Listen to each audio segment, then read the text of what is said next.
দেখেছো বন্ধুরা দীঘায় এসে কি সুন্দর মস্তি করছে। তো তোমাদের উদ্দেশ্যে আমি একটা বার্তা দিতে চাই যে যারা দীঘা আসবে প্ল্যান করছে, আজকে 20 তারিখ 21 তারিখ মে মাসের, ঠিক আছে, আমরা হচ্ছে 20 তারিখে এসছি, আগামী কাল এসছি। তো দীঘাতে প্রচন্ড গরম পড়েছে, তো যারা এসার প্ল্যান করছো তারা কিন্তু এসি নেওয়ার ব্যবস্থা করো। যদি পাখা নিয়েছো, নন এসি নিয়েছো তো খুব ফেঁসে যাবে, প্রচন্ড গরম। আর কে কি ইউটিউবে ভিডিও করে সেই সব দেখে একদম আসবে না, এখানে হোটেলের কিন্তু রেট প্রচুর। মোটামুটি আমরা এই রুমটা নিয়েছি, দেখাও। এই রুমটার ভাড়া এসি, আমরা 6জন 7জন আছি, 2,500 টাকা। এই রুমটার ভাড়া হচ্ছে 2,500 টাকা বলেছিল, আমরা 2,000 টাকা করেছি। ওই যে ফেসবুকে যারা ভিডিও দিচ্ছে 400 টাকায় থাকা খাওয়া, 500 টাকায় থাকা খাওয়া, ওইসব পুরো ফালতু ভিডিও। আমাদের এখানে ওইসব চলবে না, ঠিক আছে। মনসার সঙ্গে আর যদি ডুয়েট আসো তাহলে মোটামুটি 1,000-1,200 টাকায় রুম পেয়ে যাবে। আর যদি সব বন্ধুরা আসো মিলেমিশে ডবল খাটের রুম পাবে, এরকম 2,000 টাকা ভাড়া নেবে, ঠিক আছে। আর যারা দীঘায় চান করতে যাবে হচ্ছে ফার্স্ট সকালে কেউ যাবে না, কারণ ফার্স্ট সকালে পাথরের নিচে জল নামছেই না, বিশাল ঢেউ। আমাদেরকে কালকে চান করতে গেলাম, পাথরে ফেলে সবার হাত পা ছিঁড়ে দিয়েছে, বিশাল খারাপ অবস্থা।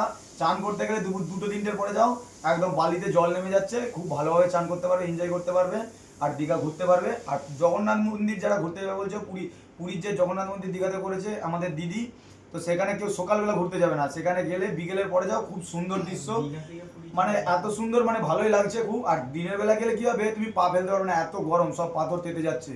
তো একটা ছোট ইনফরমেশন তোমাদেরকে আমি শেয়ার করলাম। তো যারা যারা দীঘা ঘুরতে আসো, তোমরা এই সাজেশনটা ফলো করে আসো। আর একটাই কথা বলবো, একটু বেশি টাকা পয়সা নিয়ে আসার চেষ্টা করবে, কারণ এখানে খাবারের দাম প্রচুরই খাবারের দাম, যেটা পুরীতে লাগে তারা ডবল লাগছে এখানে, দেখতে পাচ্ছি। আমরা পুরী গেলাম, কিন্তু পুরীর ডবল খরচা এখানে লাগছে। এত খাবার, একজনের খাওয়া খরচা পড়ছে সকাল থেকে রাত লাগাত মোটামুটি 300 টাকা। তুমি চিন্তা করতে পারো না এত খাবারের দাম। তো যারা আসছো তারা একটু বেশি করে পয়সা নিয়ে আসার চেষ্টা করবে, না হলে কিন্তু এসে যাবে। আমরা 3 দিনে আছি, 3 দিনে মোটামুটি একজনের 3-4 টাকা করে খরচা হয়ে যাচ্ছে, একদম রুম সহ নিয়ে। এখনো ঘুরতে যাইনি, এখনো সবে 2 দিন বাকি, কি হবে কিছু জানি না। তো ছোট্ট একটা সাজেশন দিলাম, তোমরা যদি চাও এই সাজেশনটা ফলো করে আসতে পারো। রুমটা আরেকবারটি তোমাদেরকে দেখিয়ে দেবো, দেখো।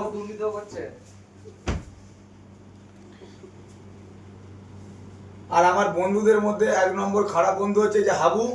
খালি আমার গ্রুপের সমস্ত ছেলেদের টাকা আমার কাছে রয়েছে, আমি যেখানেই যাচ্ছি টাকা খরচা করছি, ও খালি বলছে শুধু দুর্নীতি করছে। মানে কি, আমি ধরো 200 টাকার খাবার কিনছি, ও বলছে তুই 100 টাকার খাবার কিনেছো, 100 টাকা দুর্নীতি করছো।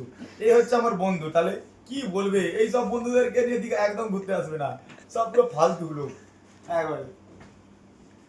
চলো টাটা, সবাই কেটে গেলাম, এনজয় করছে দীঘা, তোমরাও এনজয় করো।